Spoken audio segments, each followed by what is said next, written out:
Film की शुरुआत में हम देखते हैं टाई जो को, जो कि हद से ज्यादा डिसिप्लिन्ड लाइफ जीता है। उसे हर चीज परफेक्शन से करना पसंद है, जैसे कि हर सुबह सिर्फ 135 कैलोरीज का नाश्ता करना, अपने घर में हर चीज को उसकी सही जगह पर रखना, यहाँ तक कि वो अपने सूट पर लगे छोटे छोटे रोए भी उतारता है।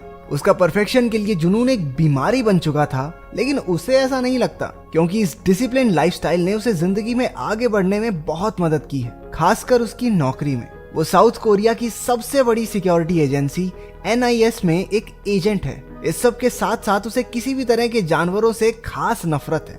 एक दिन जब वो लिफ्ट में एक आदमी और उसके कुत्ते के साथ था, तो उस कुत्ते ने टाइजू के मुंह पे मूत दिया और माफी मांगते हुए उसके मालिक ने पेशाब उसके पूरे मुंह पे फैला दिया। ऑफिस जाकर उसका मूड थोड़ा ठीक हुआ जब उसके कोलीग्स ने उसे एडवांस में प्रमोशन की बधाई दी। इसके बाद सभी को एक जरूरी मीटिंग के लिए बुलाया गया, जिसमें पता चला कि चाइना से एक VIP आने वाला है और उन लोगों को उसकी सुरक्षा का बंदोबस्त करना होगा।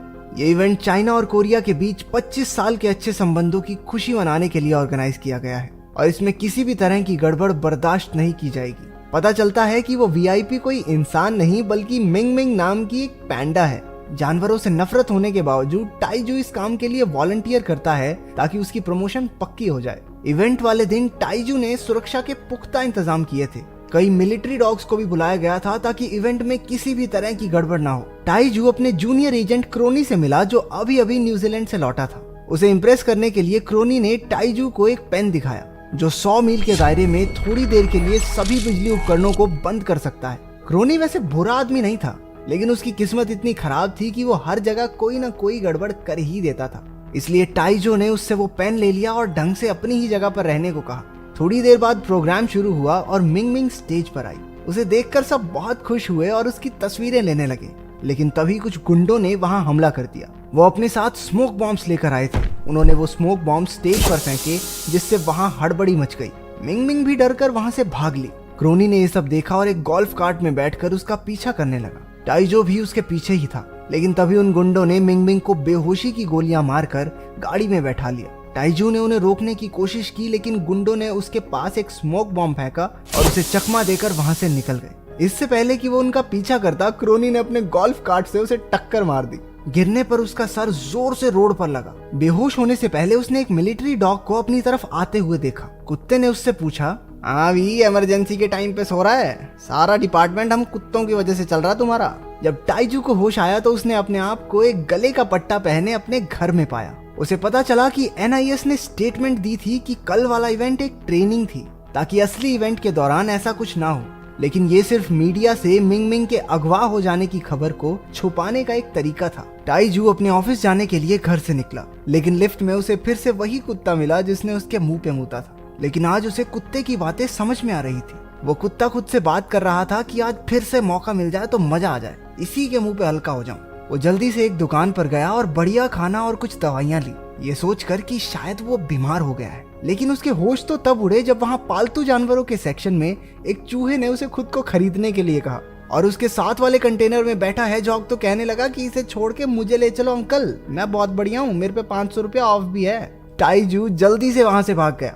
ऑफिस में पहुंचकर उसने फिश टैंक में तैर रही मछलियों को उस पर हंसते हुए सुना।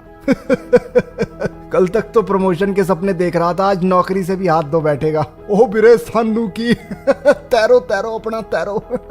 टाइजू ने चौंक कर अपने बॉस से पूछा कि क्या उसे नौकरी से हटाया जा रहा है, जिसने जवाब दिया कि वो उनके सबसे अच्छे एजेंट्स में से एक है, वो भला उसे क्यों हटाएंगे। लेकिन जब मछलियां चुप होने का नाम ही नहीं लेती तो टाइजू जोर से उन पर चिल्लाया। सब उसकी तरफ असमंजस में देखने लगे। उसने अपनी डायरेक्टर को बताया कि वो जानवरों की बात सुन सकता है। डायरेक्टर को लगा कि उसके सर पर लगी चोट ने कुछ गहरा असर किया है और उसे कुछ दिन आराम करने को कहा।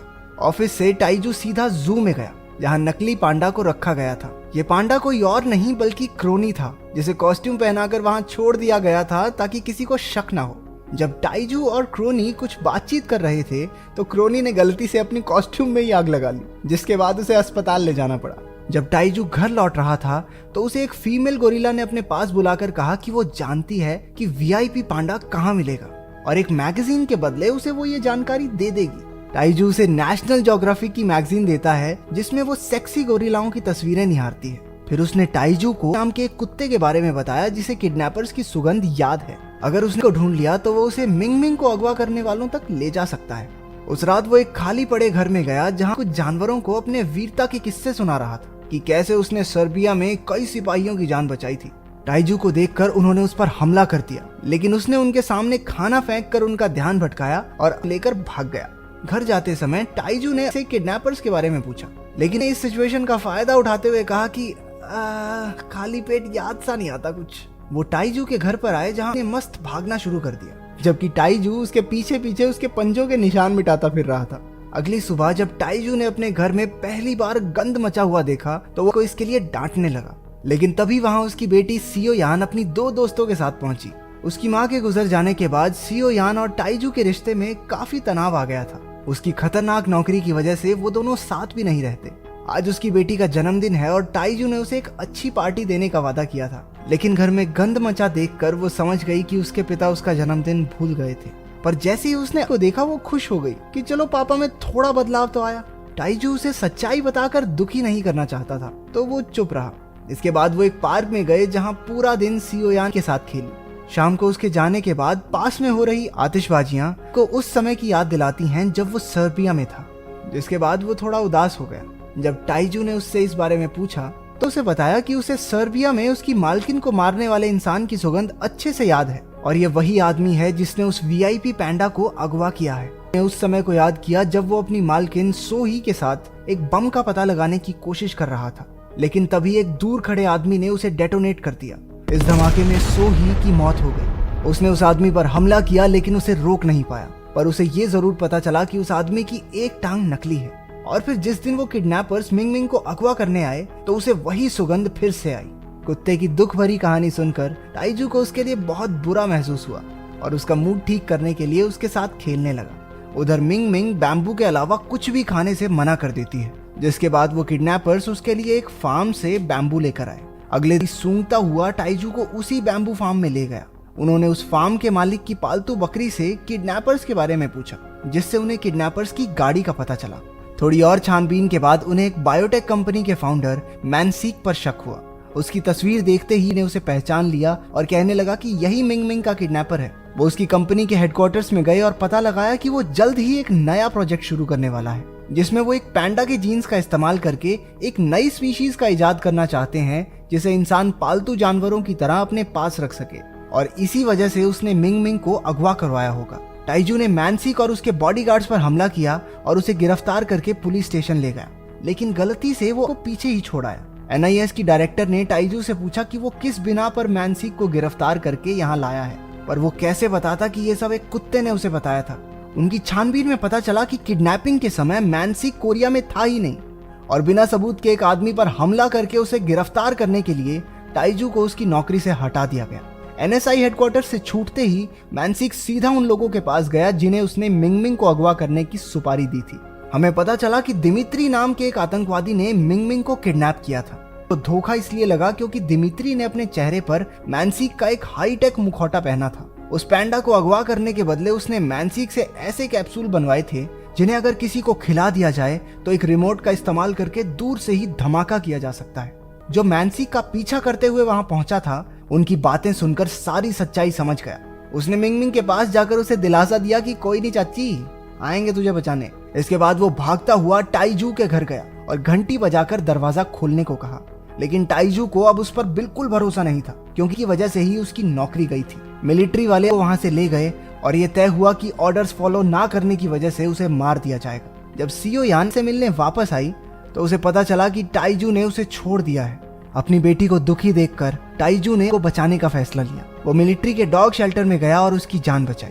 टाइजू को उस गोदाम में लेकर गया जहां किडनैपर्स ने मिंग मिंग को रखा था। उन्हें वहां क्रोनी भी मिला जो जॉगिंग करते हुए रास्ता भटक गया था। टाइजू जानता था कि इसको अंदर ले गए तो मरे, इसलिए उसने सख्ती से उसे बाहर ही रहने को कहा और टाइजू चुपचाप गोदाम में दाखिल हुए। टाइजू ने एक इलेक्ट्रिक गन से बहुत सारे आतंकवादियों को ढेर कर दिया। दिमित्री और उसके बीच में लड़ाई शुरू हुई। दिमित्री उसे मारने ही वाला था, लेकिन ऐन मौके पर वहां आकर उसकी जान बचाई। वो मिंग मिंग को लेकर वहां से जल्दी से भागे। पहाड़ी पर चढ़कर उन्होंने वहां रखे बैरल्स को उनका पीछा कर रहे आतंकियों की तरफ उड़ेल दिया। एक बैरल के साथ क्रोनी भी नीचे चला गया। वो तीनों सारी रात भागते हुए एक हाईवे पर पहुंचे। मौका देखकर वो एक बस में चढ़े जहां टाइजू ऐसा दिखाता है कि मिंग मिंग एक इंसान है जिसने कॉस्ट्यूम पहनी हुई है। उधर गोदाम में मैंसिक उस पैंडा के गायब हो जाने की वजह से आग बबूला हो रहा था, लेकिन जब उसने दिमित्री के साथ बेइज्जती से बात की तो आतंकियों ने उसे जबरदस्ती वो विस्फोटक कैप्सूल खिलाकर एक कमरे में बंद कर दिया। दरअसल दिमित्री का असली प्लान ये था कि वो मिंगमिंग को एक कैप्सूल खिलाकर वापस भेज देगा, क्योंकि जल्द ही वो पैंडा एक ऐसे इवेंट में जाने वाली थी जहां चाइना और कोरिया के बड़े बड़े लीडर्स भी मौजूद होंगे और वो उस कैप्सूल का इस्तेमाल करके उन्हें मारना चाहता था। आतंकियों के बाहर आ जाने के बाद गोदाम में एक जबरदस्त धमाका हुआ, जिसका मतलब ये था कि वो कैप्सूल जो उन्होंने मैंसिक को खिलाया था फट गया। टाइजू ने NIS की डायरेक्टर को अपने घर बुलाकर मिंगमिंग से मिलवाया। उसके घर में वो सारे जानवर मौजूद थे जिनसे उसने अब तक बात की थी। वो मिंगमिंग को सही सलामत गाड़ी में बैठाकर इवेंट में ले गए। वो एक अजीब सी स्मेल आती है। वो उसे सूंघते हुए जा रहा था कि अचानक से दिमित्री के लोग आए और उसे उठाकर ले गए। टाइजू ने उन्हें देख लिया लेकिन रोक नहीं पाया। उसने घर जाकर तोते से को ढूंढने के लिए कहा। दिमित्री जबरदस्त सभी मिलिट्री डॉग्स को वो विस्फोटक कैप्सूल खिला देता है, क्योंकि वो भी उस इवेंट में मौजूद होंगे। तो दिमित्री अब उन सबको बम की तरह इस्तेमाल करेगा। प्रोग्राम शुरू हुआ और दोनों देशों के लीडर्स एक दूसरे से मिले, लेकिन जब मिंगमिंग परफॉर्म करने स्टेज पर आई तो दिमित्री ने अपने फोन से काउंटडाउन शुरू कर दिया। कुत्तों को छोड़ दिया गया, जिससे लोगों में हड़बड़ी मच गई। बाहर से दरवाजे बंद होने की वजह से वो सब अंदर ही कैद हो गए। कैप्सूल्स के फटने से कुछ देर पहले टाइजू क्रोनी के पास गया और उसके पेन के बटन को दबा दिया, जिसने वहां मौजूद सारे इलेक्ट्रिक डिवाइसेस को बंद कर दिया। सभी कैप्सूल्स कुत्तों के पेट में ही डिफ्यूज हो गए। दिमित्री वहां से भागने की कोशिश करता है, लेकिन अब उसका पीछा किया। इस लड़ाई में पूरी तरह घायल हो गया। दिमित्री उसे मारने ही वाला था कि टाइजू बीच में कूद पड़ा। गोली टाइजू को लगी। अगले दिन जब वो अस्पताल में उठा तो उसे पता चला कि जानवरों के अस्पताल में है। वो उससे मिलने गया, लेकिन पहले ही मर चुका था। दोनों बाप बेटी लिपट कर रोने लगे, लेकिन डॉक्टर ने आकर बताया कि वो बस सो रहा है। आखिरी सीन में हम देखते हैं कि अपनी वीरता के लिए को NIS की डायरेक्टर एक मेडल से सम्मानित करती है। ऐसी और वीडियोस देखने के लिए चैनल को सब्सक्राइब करें, बेल नोटिफिकेशंस ऑन कर लेना। मिलते हैं अगली वीडियो में।